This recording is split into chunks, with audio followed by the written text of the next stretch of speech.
Hey guys, I've been locked in a dungeon for a couple weeks now after talking about a show we'll refer to as Robo-Sing from here on out.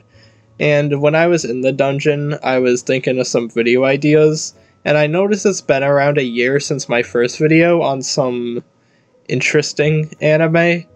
And I went back and watched the video out of curiosity, and oh my god, it was terrible. Who let me upload this?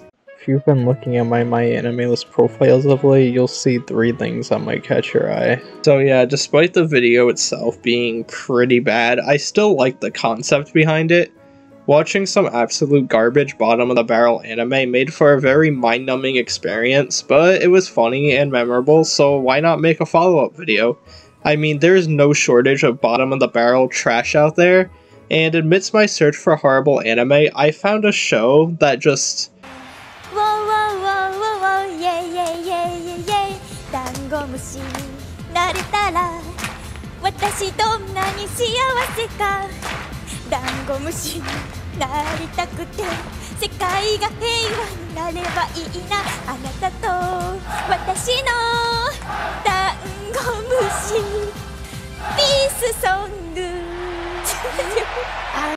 I knew I had to make a video on it. This wasn't an ordinary bad anime. Mahou Shoujo Naria Girls is something else altogether. To put it simply, this is a show where they took 3 random Japanese voice actresses, slapped some motion capture equipment on them, and told them, yo, just do something entertaining. I was baffled yet intrigued. I have never seen an anime, or a show for that matter, where the entire plot is just improvised by the actors. Not only that, but the whole thing was animated in Miku Miku dance. For those of you out of the loop, anime fans hate 3 major things: women, minorities, and 3D animation. So when I saw there was an entire anime made entirely in Miku Miku dance, I was baffled. And I know what you're thinking, what's wrong with Miku Miku dance? I saw those funny Genshin Impact specialist dance videos. It's a fine animation program. And you're kinda right. Miku Miku Dance is a pretty solid free-to-use program for anyone who wants to see German Batman dancing, but it's not that great of a program when you're making an entire television series. As the title of the program implies, it's really only made for dancing in mind, not entire television series with plots and action scenes. So I was curious to see how they handled this. But the more I looked into it, the more I realized Mahou Shoujo Naria Girls was not the only anime to use Miku Miku Dance. There is an entire genre of shows that are animated in MMD that feature 3 girls talking about random wacky things. I was baffled. I found a goldmine of YouTube content. There are so many of these shows, but for the sake of time, I'm going to talk about 3 of them today. And we're going to start off with the one I mentioned earlier, Mahou Shoujo Naria Girls.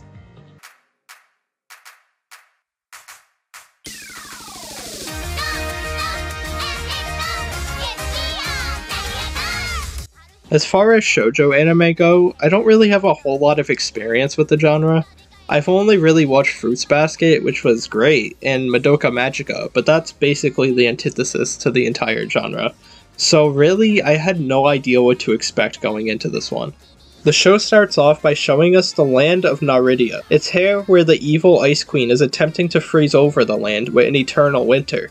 The only way to defeat her is through the power of 3 magical Naria crystals. So a talking cat by the name of Animaru seeks these 3 warriors who will be able to wield the crystal's power and defeat the queen. Eventually, these crystals end up being given to 3 middle school girls, Urara, Hanabi, and Inaho.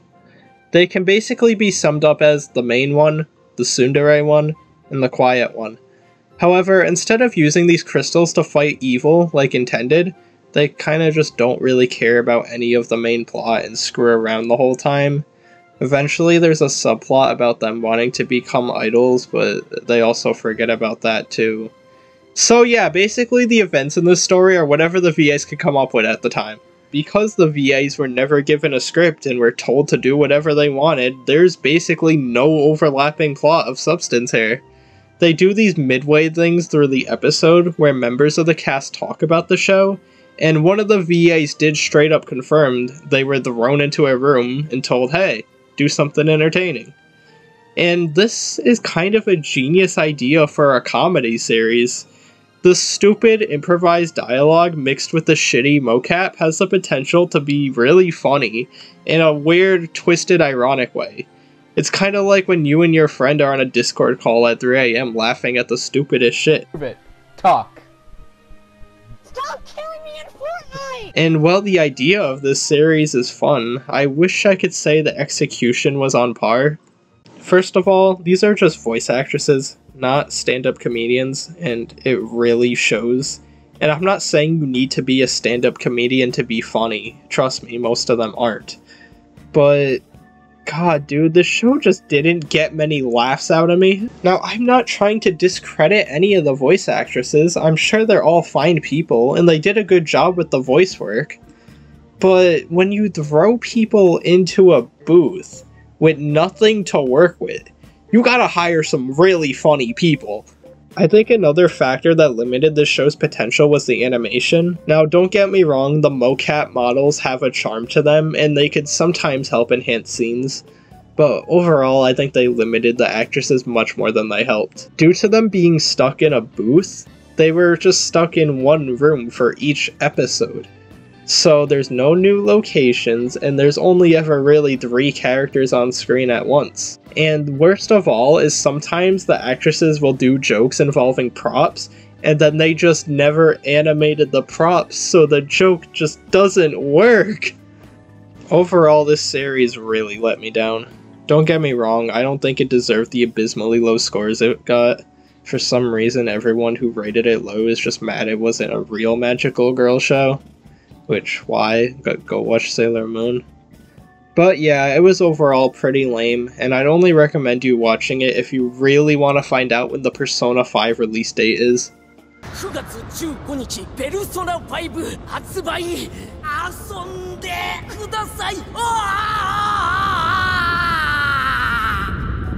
Naruto Girls let me down, I was kinda happy to see this concept was used for other shows.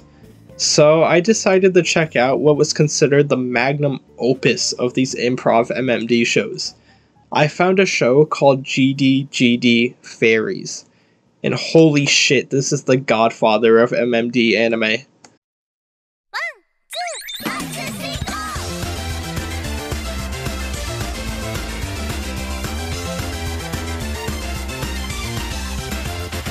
Instead of magical girls, this show instead focuses on fairy girls.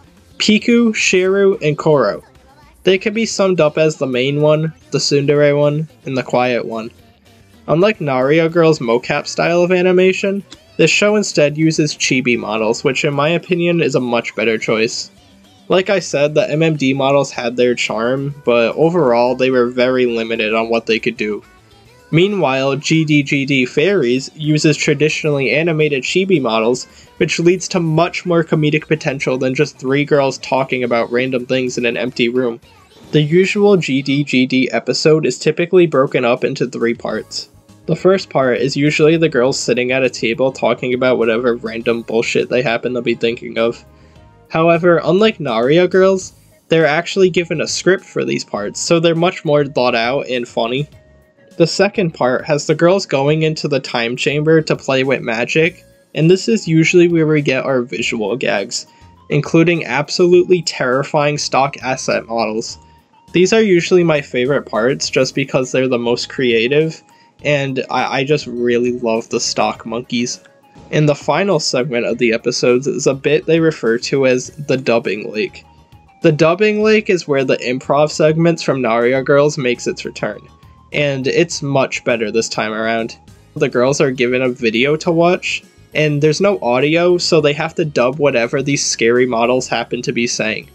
Due to them having actual things to react to and discuss, it leads to much more clever jokes than seen in Naruto Girls.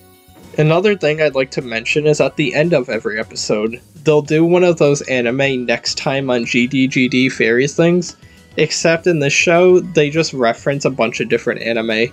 I'll be watching an episode and I'll be like, oh my god, is that One Piece? Haruhi? JoJo?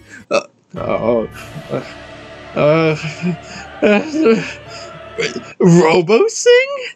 It's just become a treat to see what anime they parody each episode, because I am a soy jack consumer who loves watching references. So yeah, this is definitely the best thing I talked about on my entire channel, maybe. I mean, fuck you, Nair. You didn't get 2 seasons and a movie, you just got a shitty-ass game. Kill yourself. Anyways, yeah, I love Guda Fairies, and watch it now. So by now, you probably get the gist of these shows. 3 random girls talk about nonsense with shitty MMD animation. But what if I told you that one of these shows was actually made in collaboration with the Dame company themselves? Why so serious? Why so serious? Why so serious? That's right, the last show we'll be talking about today is High School Seiha Girls. This is an official anime where anime girl versions of Sega consoles travel to different Sega game universes in order to graduate from Seiha Academy. This is definitely the most bizarre show of the bunch, and it honestly didn't feel real half the time. I felt like I was watching one of those Gmod Sonic videos I made years ago.